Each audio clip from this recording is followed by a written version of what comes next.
مومن زاہد صاحب، آپ اگر تھوڑا سا ہمیں یہ بتائیں کہ آخر اتنے راسخ العقیدہ مسلمان جو کہ اتنے ظاہر آرام سے اپنے دین ایمان کو نہیں چھوڑتے، اپنے عقائد کو نہیں چھوڑتے، تب بھی نہیں چھوڑتے تھے، آج بھی سب دنیا جانتی ہے کہ اپنے عقائد پر جو ہے وہ کس طرح سے جو ہے وہ مسلمان راسخ ہوتے ہیں، تو کس طرح ابھی جس طرح میرے صاحب نے بتایا ہے کہ عیسائیوں کی آمد سے بھی، اور پھر چونکہ ایک وہ ایگزسٹ بھی کرتا تھا پہلے سے یہ ایک عقیدہ مسلمانوں میں حضرت علیہ السلام کے دنیا میں واپس آنے کا، تو کس طرح ہوا کہ یہ اتنا راسخ العقیدہ مسلمانوں نے اپنے جو ہے وہ بنیادی ایک عقیدے کو تبدیل کر لیا ہو؟ یعنی آصف صاحب، چونکہ مسلمانوں نے حضرت نبی کریم صلی اللہ علیہ وسلم کی مسیح کی آمد کے بارے میں جو پیشگوئیاں تھیں وہ سنی ہوئی تھیں، اور احادیث میں یہ نام موجود تھا کہ مسیح ابن مریم جو ہیں وہ آخری زمانے میں نزول کریں گے۔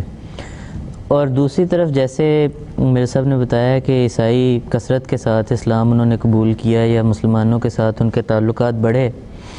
تو اس موقع پر عیسائیوں میں بھی چونکہ یہی عقیدہ موجود تھا کہ حضرت مسیح علیہ السلام نے آنا ہے، لیکن فرق صرف یہ تھا کہ مسلمانوں میں صرف حضرت مسیح کی آمد کا عقیدہ تھا، اور عیسائیوں میں یہ اس عقیدے کے ساتھ یہ بات بھی شامل تھی کہ حضرت عیسیٰ علیہ السلام جو کہ رسولان الی بنی اسرائیل تھے اور اپنی اس حیثیت سے بنی اسرائیل کی اصلاح کے لیے مبعوث ہوئے تھے، وہ فوت نہیں ہوئے بلکہ وہ آسمان پر جا بیٹھے اور وہاں سے کسی زمانے میں دوبارہ نزول کریں گے۔ اب جب مسلمانوں نے اپنی پیشگوئیوں کے ساتھ عیسائیوں کی اس عقیدے کو سنا